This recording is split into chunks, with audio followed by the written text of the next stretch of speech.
시간 우리에게 주시는 하나님의 말씀은 에스겔 29장의 말씀입니다.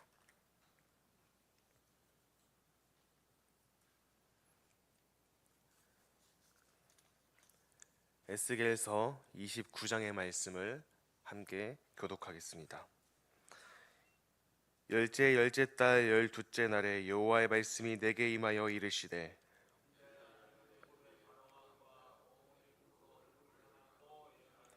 너는 말하여 이르기를 주 여호와께서 이같이 말씀하시되 애굽의 바로 왕이여 내가 너를 대적하노라. 너는 자기의 강들 가운데에 누운 큰 악어라. 스스로 이르기를 나의 이 강은 내 것이라 내가 나를 위하여 만들었다 하는도다.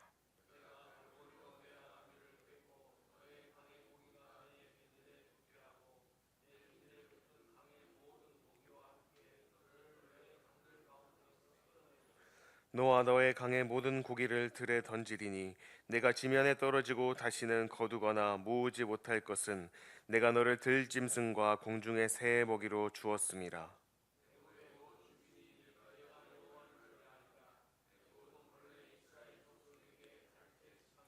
그들이 너를 손으로 잡은즉 내가 부러져서 그들의 모든 어깨를 찢었고 그들이 너를 의지한즉 내가 부러져서 그들의 모든 허리가 흔들리게 하였느니라.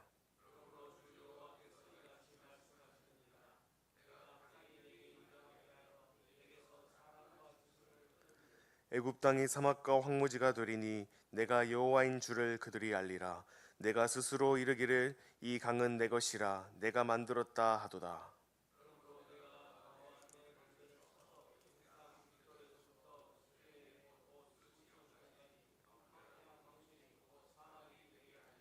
그 가운데로 사람의 발도 지나가지 아니하며 짐승의 발도 지나가지 아니하고 거주하는 사람이 없이 40년이 지날지라.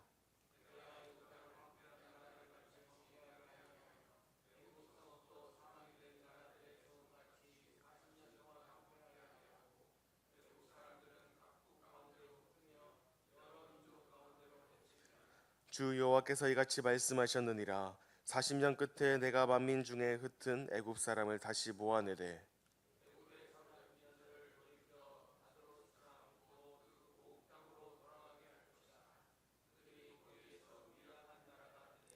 나라 가운데 지극히 미약한 나라가 되어 다시는 나라들 위에 스스로 돕히지 못하리니 내가 그들을 감하여 다시는 나라들을 다스리지 못하게 할 것임이라.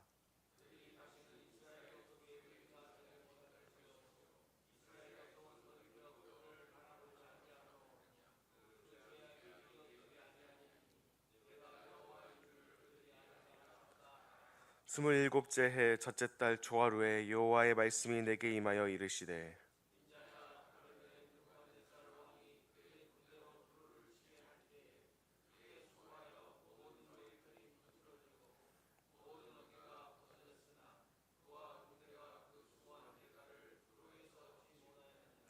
그러므로 주 여호와께서 이같이 말씀하셨느니라.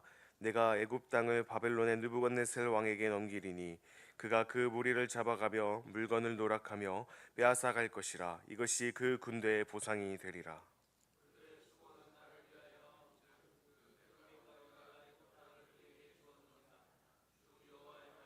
함께 읽겠습니다.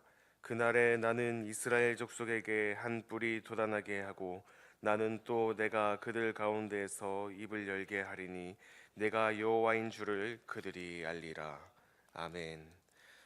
오늘 본문인 에스겔 29장은 열방 심판 가운데 중심적으로 다루어지는 애굽에 대한 첫 번째 심판 예언입니다.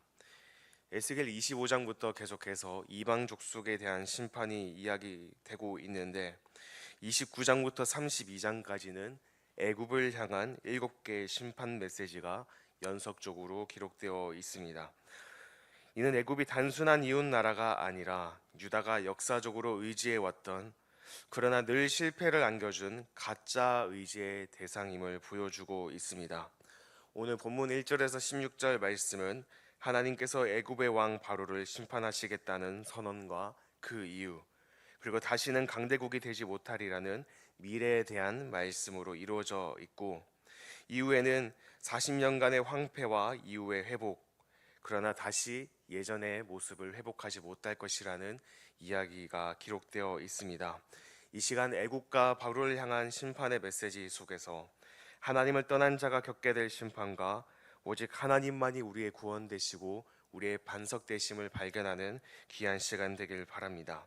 먼저 1절을 살펴보면 이 예언은 주전 587년 1월 7일 예루살렘 멸망 직전의 시점에 주어진 말씀입니다. 하나님은 에스겔에게 말씀하십니다. 인자야, 너는 바로 왕과 온 애굽으로 얼굴을 향하고 예언하라. 하나님께서 문제 삼으신 대상은 바로 애굽의 바로 왕입니다. 본문 3절 중반부를 보면 바로 왕을 자기의 강들 가운데 누운 큰 악어라고 표현하고 있습니다. 이 말은 나의 강에 사는 괴물, 곧 크고 두려운 존재로서 당시 사람들에게 강과 물을 지배하는 존재로 인식되었던 것이 이 큰 악어입니다. 애굽은 나일강을 중심으로 성장한 문명이었습니다. 바로는 이렇게 말합니다. 나의 이 강은 내 것이라, 내가 나를 위하여 만들었도다. 하나님께서 주신 것인데 바로 왕은 자신의 것이며 자신이 이 강을 만들었다고 말합니다. 이것은 단순히 그 강 자체만을 이야기하는 것이 아니라 애굽을 이야기합니다. 나라의 흥망성쇠가 주님께 달려 있음에도 바로 왕은 교만하였고 자신이 창조주인 것 같이 이렇게 행동했던 것입니다. 이에 하나님께서 말씀하십니다.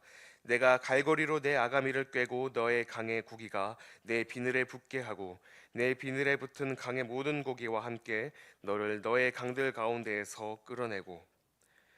하나님은 바로를 교만의 상징이자 우상으로 보고 계십니다.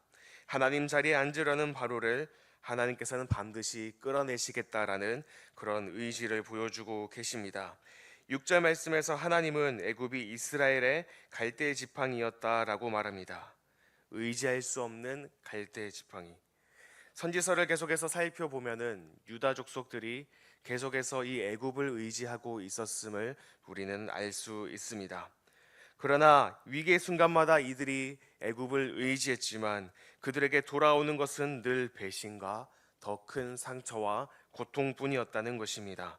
7절 말씀에 그들이 너를 손으로 잡은즉 내가 부러져서 그들의 모든 어깨를 찢었고 그들이 너를 의지한즉 내가 부러져서 그들의 모든 허리가 흔들리게 하였느니라 고 기록되어 있습니다.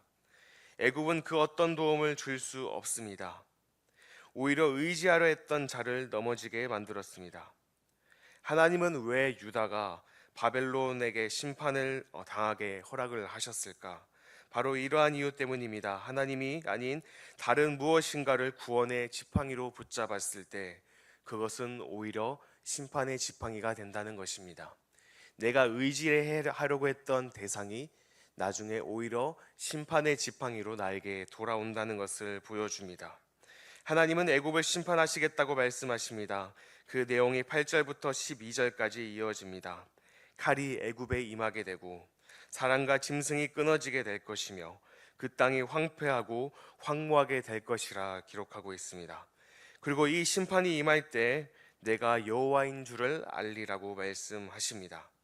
하나님은 애굽을 치시려는 목적, 단순히 그 목적만 있는 것이 아니라 그들이 여호와 하나님이 진정한 주권자임을 알게 되기를 원하시는 것입니다. 13절부터 16절까지는 회복의 메시지가 주어집니다. 40년 끝에 내가 만민 중에 흩은 애굽 사람을 다시 모아내되. 하지만 그 회복은 축소된 회복입니다. 과거의 영광을 되찾지는 못할 것입니다. 과거처럼 광대국의 지위를 회복하지 못할 것입니다.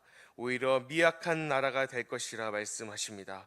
다시는 나라들을 스스로 높이지 못할 것이며 다시는 이스라엘 족속이 의뢰할 것이 못되게 하겠다고 말씀하십니다. 그동안 이스라엘 백성들이 보기에 이 애굽은 매우 강한 국가였습니다. 그래서 이들을 의지하는 것이 인간의 생각으로는 합리적이었을지 모르겠습니다. 그러나 이제는 그들의 눈으로 보더라도 애굽이 의지할 것이 못되다 라고 느낄 정도의 미약한 나라로 만드시겠다는 것입니다. 이는 결국 애굽을 의지하지 않도록 만드는 하나님의 방법이었습니다. 이것은 유다를 회복시키는 회복의 처방이었습니다. 이스라엘은 오직 하나님만 의지하도록 훈련받고 정결케 되어야 했습니다. 애굽도 자신이 결코 신이 아님을 알게 되며 자기 자리에 앉도록 낮추심을 받게 되는 것입니다. 하나님은 모든 민족의 주권자이십니다. 스스로를 높이는 자를 낮추시고 하나님 자리에 앉으려는 교만한 자를 끌어내리십니다. 애굽은 유다에게 끊임없는 족속 유혹이었습니다. 우리 삶에도 애굽 같은 존재들이 분명히 있을 것입니다. 내가 의지하는 것, 내가 강하다고 생각하는 것, 나의 삶에 꼭 필요하다고 생각하는 것, 우리에게 그것이 꼭 필요하다고 느껴지지만 때로는 하나님께서 우리가 의지했던 것을 통해 우리를 치시기도 하십니다. 그것은 바로 우리의 우상이었고 하나님께서는 그 우상을 통해서 우리를 벌하실 때도 있다는 것을 이 말씀을 통해 분명히 이야기하고 계십니다. 기도보다 더 빠르게 나아가는 인간적인 생각들, 인간적인 방법들, 때로는 세상의 제도와 시스템들. 하지만 그들은 하나님이 아닙니다. 주님께서 우리에게 말씀하십니다. 너는 과연 무엇을 의지하고 있는가? 너는 지금 나보다 무엇을 더 신뢰하고 있는가? 하나님께서 낮추시는 바로의 모습을 보며 나의 교만함은 없는지, 또 내가 의지하고 있는 애굽은 무엇인지 돌아보아야 할 것입니다. 17절부터는 시간적으로 에스겔 예언서 중 가장 나중에 주어진 말씀으로 볼 수 있습니다. 주전 571년 바벨론 포로 생활 27년째 되던 해에 주신 예언입니다. 이 내용은 앞서 주어진 애굽 심판 예언의 연장선상에 있습니다. 하나님은 느부갓네살 바벨론 왕이 두루와의 오랜 전쟁에서 얻은 대가가 없었다고 하십니다. 두루라는 도시를 우리가 살펴보았을 텐데 점령하기 힘든 매우 정말 견고한 성 중에 하나였습니다. 장기간의 포위전으로 많은 노력을 기울였지만 실질적으로 그들이 얻을 수 있던 것이 없었습니다. 하나님은 그들의 수고를 기억하셨습니다. 18절 말씀에 그와 그의 군대가 두로를 쳐서 크게 수고하였으나 그 수고의 보상을 그와 군대가 얻지 못했다고 기록하고 있습니다. 다소 의아하게 들립니다. 바벨론이 이 두로를 공략하지 못한 것에 왜 하나님께서 그들의 수고를 보상하시려고 하는 것일까? 우리는 이렇게 볼 수 있습니다. 먼저 느부갓네살 왕은 하나님의 심판의 도구로 사용되었습니다. 그가 하나님의 의도와 계획을 알지 못한 채 자기 욕심대로 전쟁을 했고 여러 나라들을 굴복시켰지만 결국 하나님은 그 전쟁과 이 바벨론을 하나님의 역사 속에서 도구로 사용하셨습니다. 그러므로 그들이 드린 수고는 하나님의 뜻과 계획 안에서 일한 것으로 간주된 것이고 그 수고에 상응하는 보상이 주어질 것이라는 이야기입니다. 이것을 바벨론이 의로운 행동을 했기 때문에 이들이 보상을 얻는다라고 보는 것이 아니라 그들의 목적과 의도가 선하진 않았지만 하나님 안에서 도구로 사용되었다는 것을 우리는 분명히 알아야 합니다. 이 말씀이 우리에게 전하는 메시지는 세상 모든 역사는 결국 하나님의 손안에 있다는 것입니다. 우리가 볼 때 우연처럼 보이고 불공평하게 느껴지는 세상의 흐름도 결국 하나님의 뜻과 계획 안에서 이루어지고 있다는 것입니다. 21절 말씀은 이제 애굽의 심판의 이야기를 마무리하며 하나님은 이스라엘을 향한 회복의 소망을 여전히 가지고 있음을 말씀을 통해 보여주고 있습니다. 그날에 나는 이스라엘 족속에게 한 뿔이 나게 하며 또 내가 그들 가운데에서 입을 열게 하리니. 여기서 뿔은 성경에서 자주 등장하는데 주로 힘과 권세, 회복의 상징을 뜻합니다. 이는 포로된 이스라엘에게 다시금 하나님의 능력이 드러날 것임을 예고하는 말씀이며 그리고 다시 고통 가운데 있었던 이스라엘 백성들을 일으켜 세우겠다는 하나님의 의지가 담긴 메시지입니다. 하나님은 심판에서 끝내시지 않습니다. 그들을 낮추셨지만 다시 일으키시고 회복시키는 분이십니다. 또한 내가 그들 가운데에서 입을 열게 하리라 하신 것은 이 에스겔의 말씀이 다시금 이스라엘 공동체 안에서 회복되고 하나님의 말씀이 백성 안에 다시 선포되게 될 것을 뜻합니다. 이는 단지 에스겔 개인의 회복을 말하는 것이 아닌 하나님의 말씀의 회복, 예배의 회복, 공동체의 회복을 의미하고 있는 것입니다. 에스겔 29장을 통해 우리가 보게 되는 하나님의 모습은 분명합니다. 교만한 자를 낮추시고 자신을 신처럼 여기는 바로를 끌어내리시는, 자신이 하나님과 같다고 생각하는 교만한 자를 끌어내리신다는 것을 우리에게 분명히 보여주고 있습니다. 또한 하나님이 아닌 다른 것에 기대하고 의지하려는 자는 반드시 실패하게 된다는 것입니다. 애굽은 의지할 지팡이가 아니었습니다. 유다가 그것을 붙잡았을 때 더 깊은 고통과 어려움을 겪게 되었습니다. 우리는 역사 가운데 모든 것을 다스리시고 주관하시는 하나님을 바라보아야 합니다. 때로는 하나님이 약해 보이기도 하고, 때로는 세상의 다른 것이 강해 보여서 그것을 의지하고 붙잡으려고 하는 우리의 삶의 모습들이 보이지만, 결국 그 모든 것은 하나님의 피조물 중에 하나이며 결국 하나님께서 세상을 움직이는 데 사용하시는 수단 중에 하나라는 것입니다. 우리는 이 사실을 분명히 기억해야 합니다.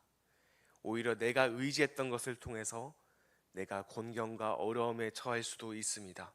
내가 물질을 의지했다면 그 물질을 통해서 하나님께서는 나를 무너뜨리실 것입니다. 내가 사람을 의지했다면 하나님께서는 사람을 통해 우리를 넘어뜨리실 것입니다.